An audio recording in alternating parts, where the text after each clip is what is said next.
अस्सलाम वालेकुम, मैं डॉक्टर मोहम्मद अहमद। बहुत सारे लोग शिकायत लेके आते हैं कि डॉक्टर साहब पता नहीं कहाँ से खर्राटों का मसला शुरू हो गया है और ना सिर्फ मुझे खुद इससे बहुत ज़्यादा तंगी होती है बल्कि बहुत ज़्यादा शर्मिंदगी का सामना करना भी पड़ता है जब कोई गैदरिंग हो जाए, कोई फंक्शन हो जहाँ पे बहुत सारे फैमिली मेंबर्स इकट्ठे हुए हों या बहुत सारे उनके लाइफ पार्टनर चाहे मर्द हो या औरत, वो यहाँ पे हमारे पास क्लिनिक में आके शिकायत करते हैं कि डॉक्टर साहब ये बहुत ज़ोर-ज़ोर से खर्राटे लेते हैं और ऐसा लगता है जैसे किसी ने बंदा ज़िबा कर दिया हो।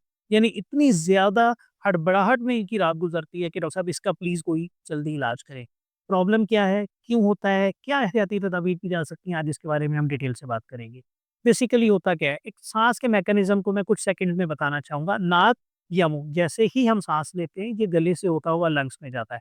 इट्स अ कॉमन पाथ, सीधा-सीधा सा रास्ता है, लेकिन ये इतना आसान नहीं होता अगर आपको कोई प्रॉब्लम डेवलप हो रहा हो। जैसे आपकी अगर नाक की हड्डी टेढ़ी है या उसके अंदर हुदूद है, इसी तरह ये आपकी जो जबड़ा या मैंडिबल आपका छोटा है, तालू का कोई प्रॉब्लम है, टॉन्सिल्स बहुत बड़े-बड़े हैं, ये तो कॉमन फैक्टर्स हैं जो रिवर्सिबल होते हैं। जो हम असल बात करना चाह रहे हैं, वो लोग जिन लोगों का वज़न बहुत ज़्यादा बढ़ जाता है, तो ना सिर्फ़ फैट बॉडी में पेट के ऊपर जमा होती है, वो गले की पिछली दीवार के ऊपर भी उसी तरह डिपॉज़िट हो रही होती है, जमा हो रही होती है, जो एक तरह के फ़ोल्ड क्रिएट कर देती है।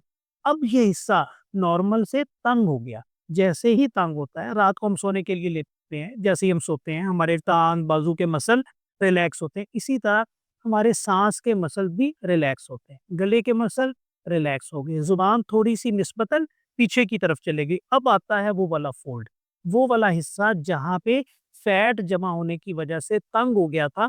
तो जब अब तंग रास्ते से हवा टर्बुलेंट होके गुज़रती है, तो लोगों को खर्राटों की आवाज़ आती है। तो जैसे ही उनको खर्राटों की आवाज़ आती है, तो साथ ही उनका काउंटर पार्ट या उसका लाइफ पार्टनर तंग होना शुरू हो जाता है।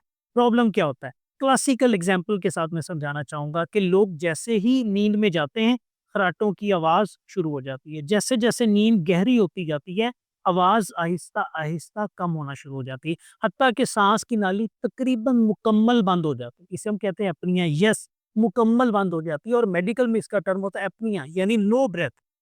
होता कि आवाज़ बिल्कुल गायब और सोते खर्राटों के साथ आवाज़ बंद और ये जैसे ही बंद होती है, जिस्म के अंदर ऑक्सीजन कम होना शुरू हो जाती है, कार्बन डाइऑक्साइड बढ़ना शुरू हो जाती है। वो ब्रेन को एक सिग्नल भेजती है कि भाई उठो और साँस लो। जैसे ही ब्रेन अलर्ट होता है, तो एक लंबा-सा खर्राटा आता है, मैं प्रोड्यूस करके दिखाता हूँ। एक लंबा-सा खर्राटा आएगा और साथ ही दिमाग के अंदर वो वेव्स जो एक जागते हुए बंदे के अंदर होनी चाहिए, वो एक्टिव हो जाती हैं। फ़ौरन दिमाग लाशऊरी तौर पे एक्टिव हो जाता है, लेकिन नींद गालिब होती है। जैसे ही नींद गालिब होती है, फिर नींद आना शुरू हो जाती है, तो खर्राटों में आहिस्ता-आहिस्ता कमी। जो पहला एक लाउड स्नोर था, एक बड़ा खर्राटा था, वो आहिस्ता-आहिस्ता उसकी आवाज़ कम होती चली जाती है। कम होते-होते फिर नींद आती है, फिर साँस की नाली बंद और फिर एक बड़ा-सा खर्राटा और ये सारी रात सिलसिला चलता रहता है। एक बंदा 1 दिन ना सोए, 2 दिन ना सोए, चल जाएगा। लेकिन एक बंदा 6 महीने ना सोए, उसकी मिज़री का अंदाज़ा कर सकते हैं कि उसके साथ क्या बीतती है।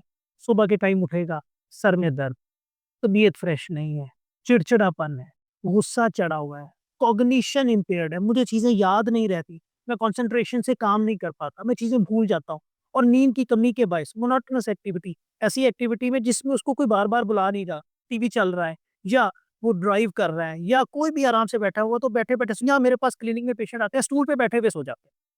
उनको मोनोटोनस एक्टिविटी में जैसे ही थोड़ी देर ना बुलाएँ, उनकी अटेंशन डाइवर्ट ना करें, वो बैठे-बैठे सो जाते हैं। क्या होता है? लोग ड्राइविंग के साथ एक्सीडेंट कर लेते हैं। लोग अपनी डेली लाइफ में ऑफ़िस में सोते हैं, वहाँ से डाँट खाते हैं। वो अपना काम अच्छे तरीके से नहीं कर पाते, जिसकी वजह से वो फाइनेंशियल इम्पैक्ट करते हैं। प्रॉब्लम क्या था? खर्राटों की वजह से अच्छी नींद नहीं आई और सारा प्रॉब्लम ट्रिगर कहाँ से हुआ? जैसे ही प्रॉब्लम आता है, हम कहते हैं, "ज़रूर, आप आइए, हम आपको चेक करेंगे and we will look for the reversible factors." अगर कुछ ऐसे फैक्टर्स हैं, जैसे मैंने छोटी-सी एग्ज़ाम्पल दी थी, मैंडिबल का प्रॉब्लम है, तालू का प्रॉब्लम है, टंग, टॉन्सिल्स या नाक की हड्डी या ग्लैंड्स का है, तो ये तो वो छोटे-छोटे फैक्टर हैं जिसको करेक्ट करें तो आप बिल्कुल ठीक हो जाएँगे, आपको किसी चीज़ की ज़रूरत नहीं है। लेकिन अगर आपको वज़न बढ़ने की वजह से प्रॉब्लम हुआ है, तो ये थोड़ा-सा ट्रिकी है।